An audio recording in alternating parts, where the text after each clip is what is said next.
ക്രിസ്തീയ ജീവിതം സൗഭാഗ്യ ജീവിതം, കർത്താവിൻ കുഞ്ഞുങ്ങൾ ആനന്ദദായക. ക്രിസ്തീയ ജീവിതം സൗഭാഗ്യ ജീവിതം, കർത്താവിൻ കുഞ്ഞുങ്ങൾ ആനന്ദദായക. കഷ്ടങ്ങൾ വന്നാലും നഷ്ടങ്ങൾ വന്നാലും ക്രിസ്തേശു നായകൻ കൂട്ടാളിയാണേ. കഷ്ടങ്ങൾ വന്നാലും നഷ്ടങ്ങൾ വന്നാലും ക്രിസ്തേശു നായകൻ കൂട്ടാളിയാണേ.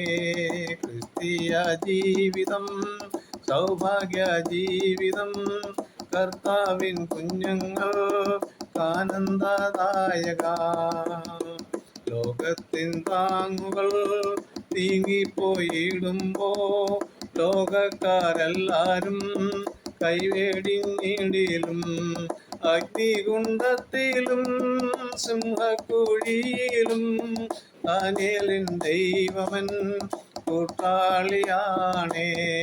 അഗ്നികുണ്ഡത്തിലും സിംഹക്കുഴിയിലും ദാനിയേലിൻ ദൈവമൻ കൂട്ടാളിയാണേ. ക്രിസ്തീയ ജീവിതം സൗഭാഗ്യ ജീവിതം, കർത്താവിൻ കുഞ്ഞുങ്ങൾ ആനന്ദദായക. ക്രിസ്തീയ ജീവിതം സൗഭാഗ്യ ജീവിതം, കർത്താവിൻ കുഞ്ഞുങ്ങൾ ആനന്ദദായക. കർത്താവായ യേശു ക്രിസ്തുവിൻ്റെ നിസ്തുല്യ നാമത്തിൽ എല്ലാ പ്രിയ ശ്രോതാക്കൾക്കും സ്നേഹവന്ദനം അറിയിക്കുകയാണ്. ഇന്നത്തെ നമ്മുടെ ചിന്തയ്ക്കായ ദാനിയേലിൻ്റെ പുസ്തകം 6-ാം അധ്യായം അതിൻ്റെ 16-ാം വാക്യത്തിൽ, അങ്ങനെ രാജാവിൻ്റെ കൽപ്പനയാൽ അവർ ദാനിയേലിനെ കൊണ്ടുവന്ന് സിംഹങ്ങളുടെ ഗുഹയിൽ ഇട്ടുകളഞ്ഞു. സംഭവങ്ങൾ അല്ലെങ്കിൽ ചരിത്രം എല്ലാവർക്കും സുപരിചിതമായതുകൊണ്ട് അതിനെക്കുറിച്ച് കൂടുതൽ വിവരിപ്പാൻ ഞാൻ ആഗ്രഹിക്കുന്നില്ല. ദൈവത്തിൻ്റെ ദാസന്മാരുടെ മേൽ ആരെല്ലാം ഉപായങ്ങൾ ചിന്തിച്ചാലും ആരെല്ലാം നശിപ്പിക്കാൻ ആഗ്രഹിച്ചാലും ദൈവം അറിയാതെ അവരുടെ തലയിൽ ഒരു രോമം പോലും പോയില്ല എന്നുള്ളതിൻ്റെ ഒരു പരമ ഉദാഹരണമാണ് ദാനിയേലും തന്നോടൊപ്പം ഉണ്ടായിരുന്ന എബ്രായ ബാലന്മാരുടെയും ചരിത്രം. ദാരിയാവേശ് രാജാവിൻ്റെ കാലത്ത് നടന്ന സംഭവമാണല്ലോ ഇത്, എല്ലാവർക്കും അറിയാം. ദൈവത്തെ ആരാധിപ്പാനും ദൈവത്തെ മഹത്വപ്പെടുത്തുവാനും ഗുണം ഇറങ്ങിത്തിരിച്ചിരിക്കുന്ന നമ്മൾ ഓരോരുത്തരും നമ്മുടെ പ്രതിസന്ധി ഘട്ടങ്ങളിൽ നമ്മൾ എങ്ങനെ ആയിരിക്കും എന്നുള്ളതിനെക്കുറിച്ച് ചില കാര്യങ്ങൾ ഓർപ്പിപ്പാണ് ഞാൻ ആഗ്രഹിക്കുന്നത്. ഇവിടെ മുന്നമേ നമ്മളറിയാം, നെബൂഖദ്നേസറിൻ്റെ സമയത്ത് സ്വർണ്ണം നമസ്കരിക്കാത്ത ഇരുന്ന എബ്രായ ബാലന്മാരെ ശദ്രക്, മേശക്, അബേദ്നെഗോവിനെ അവർ തീച്ചൂളയിൽ എറിയുവാനിടയായി തീർന്നു. ബാബേലിലെ ചരക്കുകൾക്കൊന്നും ഒരു ദൈവവേദനെ നശിപ്പിക്കാൻ കൊണ്ട് സാധ്യമല്ല എന്ന് നമുക്കവിടെ മനസ്സിലാക്കുവാൻ കൊണ്ട് സാധിക്കും. 4-മനായി ഇറങ്ങി വന്ന് തീയുടെ ബലത്തെ കെടുത്തി. ദൈവം രാജാവിൻ്റെ കൽപ്പന അവരെ തീച്ചൂളയിൽ ഇടാൻ ആയിരുന്നെങ്കിൽ ദൈവത്തിൻ്റെ കൽപ്പനയായിരുന്നു തീയുടെ ബലത്തെ കെടുത്തിയത്. ദാനിയേലിനെ കള്ളക്കഥ ശ്രമിച്ച് അവർ സിംഹത്തിൻ്റെ കുഴിയിൽ ഇടുവാൻ തക്കണം രാജാവിനെ കൊണ്ട് പ്രേരണ കൊടുത്തായിട്ട് നമുക്ക് കാണുവാൻ തക്കണം സാധിക്കും. രാജാവിൻ്റെ കൽപ്പനയിലാണ് ദാനിയേൽ സിംഹങ്ങളുടെ ഗുഹയിൽ എറിയപ്പെട്ടത്. രാജാവ് ദാനിയേലിനെ സിംഹക്കുഴിയിലിടുവാൻ കൽപ്പന കൊടുക്കുന്നതിന് മുമ്പ് തന്നെ ദൈവം തൻ്റെ ദൂതനോട് കൽപ്പിച്ചു, നീ പോയി സിംഹങ്ങളുടെ വായടച്ചേക്കാൻ പറഞ്ഞു. ദൂതൻ ചെന്നിട്ട് സിംഹങ്ങളോട് ഇപ്രകാരം പറഞ്ഞു കാണും, അല്ലയോ സിംഹമേ, ഇന്ന് നിങ്ങൾക്ക് കിട്ടാൻ പോകുന്ന ഒരു വ്യക്തിയാണ്, അത് വലിയ കാര്യമൊന്നുമില്ല. എന്നാൽ നിങ്ങൾ ഇന്ന് ഫാസ്റ്റ് ചെയ്യുവാണെങ്കിൽ നാളെ നിങ്ങൾക്ക് വലിയൊരു ഫീസ്റ്റ് ഞാൻ ഒരുക്കി തരാമെന്ന് പറഞ്ഞു. അറിയാം, സംഭവം അറിയാം.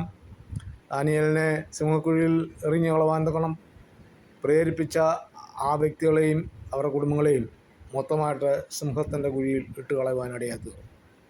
ഞാനൊരു കാര്യം ഓർപ്പിക്കാം, ലോകത്തിലെ സകല രാജാക്കന്മാർ കൽപ്പിച്ചാലും ദൈവം അനുവദിക്കാതെ നമ്മുടെ ജീവിതത്തിൽ ഒന്നും സംഭവിക്കത്തില്ല. നമുക്കറിയാം, അനേകർ പീഡകളാൽ കഷ്ടങ്ങളാലൊക്കെയും കഴിഞ്ഞു പോകുന്നതായിട്ട് നമുക്ക് കാണുവാൻ കൊണ്ട് സാധിക്കും. എന്നാലും ദൈവത്തിന് എല്ലാത്തിനും ഒരു ഉദ്ദേശമുണ്ടെന്ന് നാം അറിയാതെ ഇരിക്കരുത്. ദാനിയേലിനെ സിംഹക്കുഴിയിൽ ഇട്ടിട്ട് ദാവീദ് രാജാവ് എന്ന് ചോദിച്ച ഒരു ചോദ്യമാണ്, നീ ഇടപെടാതെ സേവിച്ചു വരുന്ന നിൻ്റെ ദൈവം നിന്നെ രക്ഷിക്കും എന്ന് കൽപ്പിച്ചു. രാജാവിന് ഉറക്കം വരാതെ രാജാവ് വീണ്ടും ചെന്ന് ചോദിക്കുകയാണ്, നീ ഇടപെടാതെ സേവിച്ചിരുന്ന നിൻ്റെ ദൈവം സിംഹങ്ങളിൽ നിന്ന് നിന്നെ രക്ഷിപ്പാൻ പ്രാപ്തനായോ എന്ന് ചോദിച്ചു. ദാനിയേൽ മറുപടി പറഞ്ഞ ദാനിയേൽ രാജാവ് ദീർഘായുസ്സോടിരിക്കട്ടെ, സിംഹങ്ങൾ എനിക്ക് കേടുവരുത്താതിരിക്കേണ്ടതിന് എൻ്റെ ദൈവം തൻ്റെ ദൂതനെ അയച്ച് അവയുടെ വായ അടച്ചു കളഞ്ഞു. പ്രിയ ദൈവമക്കളെ, നമ്മുടെ ക്രിസ്തീയ ജീവിതത്തിൽ നമ്മൾ ഏതെല്ലാം പ്രതിസന്ധികൾ കൂടി കടന്നു പോയാലും ദൈവത്തോട് ചേർന്നിരിക്കുന്ന ഒരു വ്യക്തിയെ ദൈവം ആദരിക്കുകയും അവനെ ഓർക്കുകയും ചെയ്യുന്ന ആ നല്ല ദൈവത്തെ നമ്മൾ പിൻപറ്റിക്കൊണ്ട് മുന്നോട്ട് പോകാൻ തുടങ്ങണം. സർവ്വശക്തനായ കർത്താവ് സഹായിക്കട്ടെ. സിംഹങ്ങളുടെ ഗുഹയായിക്കോട്ടെ, തീയുടെ നടുവിലായിക്കോട്ടെ, ഏത് സാഹചര്യത്തിലായാലും ദൈവം വിടുവിക്കും. കാരാഗ്രഹത്തിൽ ഇറങ്ങി വന്ന് ദൈവത്തിൻ്റെ ദാസന്മാരെ വിടുവിച്ച ദൈവം നമ്മുടെ ഏത് പ്രതിസന്ധിയിൽ ഇറങ്ങി വന്ന് നമ്മളെ രക്ഷിപ്പാനും നമ്മളെ വിടുവിപ്പാനും ശക്തനായ ദൈവത്തിൽ പൂർണ്ണമായിട്ട് ആശ്രയിച്ച് മുന്നോട്ട് പോകാൻ തുടങ്ങും. സർവ്വശക്തനായ കർത്താവ് അവരുടെയും ജീവിതത്തെ സഹായിക്കട്ടെ. ഈ ദിവസങ്ങളിൽ ഇന്ത്യ സ്വാതന്ത്ര്യദിനം ആഘോഷിക്കുന്ന ദിവസത്തിൽ സ്വാതന്ത്ര്യത്തിനായിട്ട് ക്രിസ്തു നമ്മളെ സ്വതന്ത്രരാക്കി വീണ്ടും അടിമനുഖത്തിൽ കുടുങ്ങി പോകാതിരിക്കാൻ തുടങ്ങും. സൂക്ഷിച്ച് മുന്നോട്ട് പോകാൻ തുടങ്ങും. ദൈവം എവരുടെയും ജീവിതത്തെ സഹായിക്കട്ടെ. അതിനുവേണ്ടി ഒരുങ്ങാം. ദൈവമായ കർത്താവ് ഈ ചിന്തയാൽ നമ്മളെ അനുഗ്രഹിക്കുന്നതാണ്. തിരുവചന ഭാഗങ്ങൾ തുടർന്നും ലഭിക്കുവാൻ ഈ വീഡിയോ ലൈക്ക് ചെയ്യുക, ഷെയർ ചെയ്യുക, സബ്സ്ക്രൈബ് ചെയ്ത് സപ്പോർട്ട് ചെയ്യുക. തുടർന്നുള്ള തിരുവചനങ്ങളുമായി നമുക്ക് വീണ്ടും കാണാം.